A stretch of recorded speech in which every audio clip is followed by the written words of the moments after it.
Inatasan ng Korte Suprema ang COMELEC at Miro Systems na magkomento sa petisyon na i-disclose ang dokumento kaugnay ng 18 billion peso contract sa 2025 midterm elections. Partikular daw na gustong alamin ng mga petitioners ang impormasyon sa kontrata matapos mag-withdraw ang local partner na St. Timothy Construction Corporation. Kaugnay niyan at iba pang issue, makakausap natin si Attorney John Rex Laudianco, ang tagapagsalita ng COMELEC. Magandang tanghali po sa inyo, Attorney. Magandang tanghali po, Ms. Sheryl, sa lahat po ng taga-subaybay ng One Balita Pilipinas.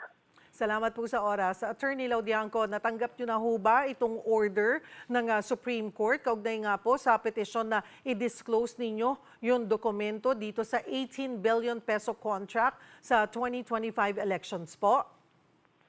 Tama po at tutupad po at susunod ang COMELEC sa kutasang ito ng ating kataas-taasang hukuman. Ngunit nais din po namin pabatid na bago pa man po ang kasong ito, lahat ng dokumento, lahat po ng katanungan patungkol sa kontratang ito ay nasagot at naibigay po ng COMELEC. At nagkaroon nga po ng hiwalay na pagpupulong pa ang COMELEC doon po sa ating mga nagtatanong at mga petitioners dito. Pero asahan po ninyo, tutupad po at gagawin ito lahat ng COMELEC.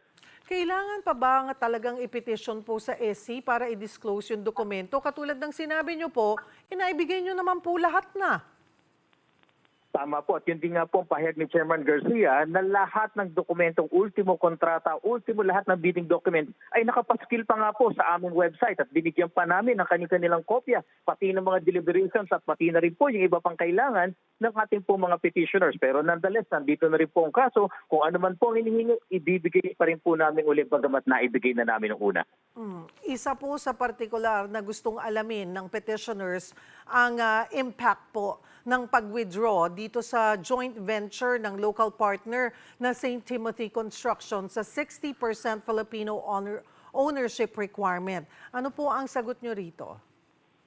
Opo, naununa na rin po naming nasagot ito. Una, sa parte po ng COMELEC na talagang minatili po natin na yung kontrata ay hindi dapat ma-delay. Yung ating pong pag-aari na dapat ay 60% Filipino ay natuloy at napatunayan nga po. Kaya nga po dumaan pa po ito sa pagsasala ng Commission and Bank. Yun naman din pong joint venture ng Miro ay lumagot din po sila patungkol dito. Kaya nga po ang sabi namin, lahat ng issue naman nasagot, lahat ng dokumento na ibigay. Ngunit dahil nandito rin po muling kaso, kung kinakailangan, ibibigay at sasagutin po muli namin ang lahat ng ito. Isa pang issue ngayon, yung disqualification case po na magkakaanak na Tulfo. Kakayanin ba na makapaglabas po ng desisyon bago ang eleksyon? May sapat na panahon pa naman po at kami nga po ay nagpapasalamat na kumpleto na pong muli ang Commission and Bank. Ito na po ulit sila sa pagkaka-appoint po ng aming bagong commissioners na si Commissioner Maria Norina Tangar-Pasingal at si Commissioner Noli Tipo na mas mabilis po namin maibibigay sa mga kaso. Kasama na po ang pending case ng disqualification sa magkakaanak na Tulfo po.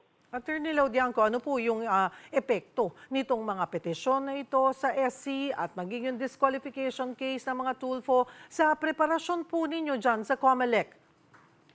Wala naman po kaming nakikitang impact po nito. Tuloy naman po ang ating mga paghahanda. Tuloy na po at nakaready na balota. In fact, sa oras po na ito ay nakapag-imprenta na po tayo ng mahigit 36 na milyong balota. Kaya nga po ang sinasabi po namin, tuloy-tuloy lang po ang aming paghahanda at trabaho at matatapos po namin ang lahat na kinakailangan po. Meron mang kaso na resolbahin, kasama po yan, natatapusin namin bago maghalalan.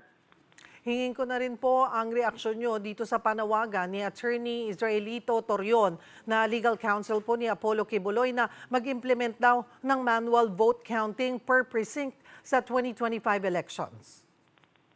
Una po sa lahat, ang ating pong automated election system ay nagmula sa batas, Republic Act 8436, na inamyendahan ng Republic Act 9369. Kung hindi po yung automate ng COMELEC ang ating pong voting, ang ating counting at ating canvassing, ay kami naman po ay lalabag sa itinatakda ng batas. Kaya nga po hanggat nandyan ang batas na yan, automated elections po ang gagawin ng COMELEC. At isa pa, ilabas na natin sa usaping batas.